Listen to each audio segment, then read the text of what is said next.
पढ़ बशर अस्तगफार तू, छड़ कबर ते हुनकार तू, चंड रोज जान बहार तू, बन आशक इबरार तू, उत्ते खोल के कुरआन तू, रब दे पढ़ी फरमान तू, जाना अगे तनहा तू, वेला ना मुफ्त गवा तू, दिल नू खुदा वल ला तू, ऐबा नू लै बख्शा तू, हक दी मैं गल सुनावां, वेला ना ए अथ आवना, बुरियां दे संग ना प्यार कर, मट्टी ना अपनी खुआर कर, ईमान पायादार कर, खर्च अदम तैयार कर,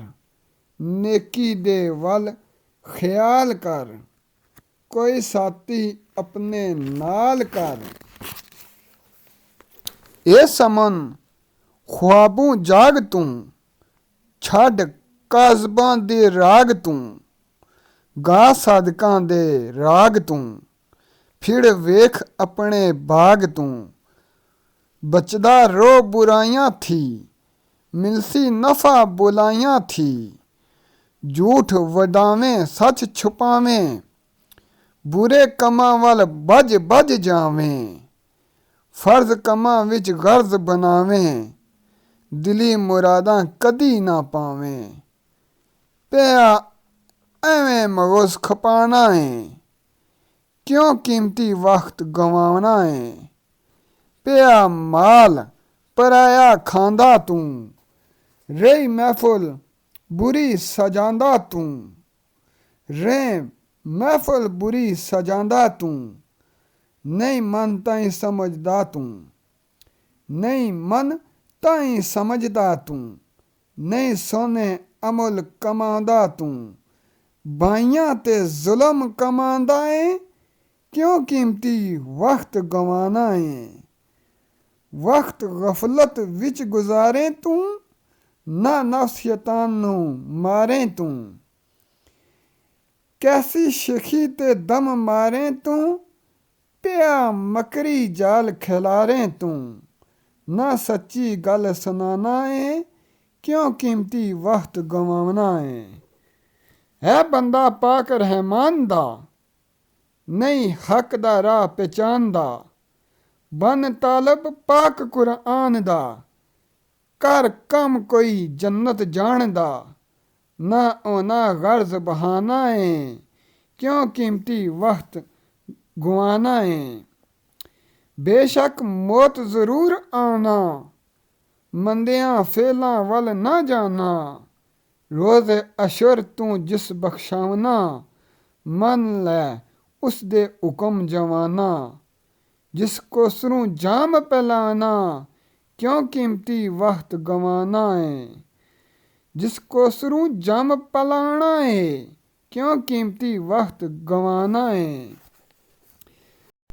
कर लै समन अमल चंगेड़ा, जोगी वाला समझी फेरा, कूच होवेगा जिस दम डेरा, मुड़ कोई ना जलसी गर्ज तेरा, क्यों रब दी याद बुलाना है, क्यों कीमती वक्त गवाना है, क्यों कीमती वक्त गवाना है। दोस्तों कीमती वक्त ने अज जवानी ने अज कीमती वक्त ने, रब ने जात खुद फरमानी, जिहड़े लोग जवानी विच तौबा करने मैं उन्हां की पसंद करना, अज वेला ने अल्लाह कोलों माफ़ी मंगना। असां दा मुल्क बड़े ही दुइस तरह हो रहा, गरदारां ने विच फस गया।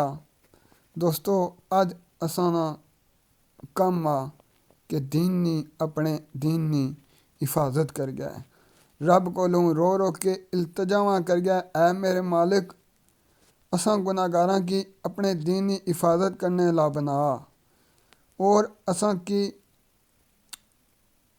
ताजदारे ख़त्म नबूवत ना पहरेदार बना। क्योंकि आका करीम राज़ी ते सब कुछ राज़ी। दोस्तों काम ऐसे करो कि जिस नाल रब भी राज़ी और रब ना रसूल भी राज़ी हो जाए। चंद दिन दी घड़ियां जिंदगी मौत ना कोई पता नहीं। दोस्तों एक बादशाह गुजरिया, बहुत ही पुराना बादशाह। उस रखिया सी तोता। तोता बोलना होना सी ला इलाहा इल्लल्लाह मुहम्मद रसूलुल्लाह पढ़ना सी। जदों तोते ना मरन ना टाइम आया, तोता मर गया। ते बादशाह अपनी बादशाही छोड़ के चला गया। पता है क्यों चला गया? क्योंकि उस तोते नू मरने टाइम कलमा नसीब नहीं होया। बादशाह ये सोच के चला गया, बादशाही छोड़ दी कि शायद मेरा भी आखिरी टाइम इया जाना है। दोस्तों इस तो पहले कि अपने रब कोलों माफियां मंग ले, वो अज वेला ने। खुदा दी कसम कोई भी नहीं बनना ने औखे वक्त, सिर्फ रब और रब ना रसूल बन सी ने। रब ने रसूल नाल वफा करो। बस मैं तुसा भरा गै एक इल्तजा करना, ऐसे कम करो जिस नाल रब और रब ना रसूल हो जाए। अल्लाह तबारक व तआला असां की अमल करने तौफीक अता फरमाए।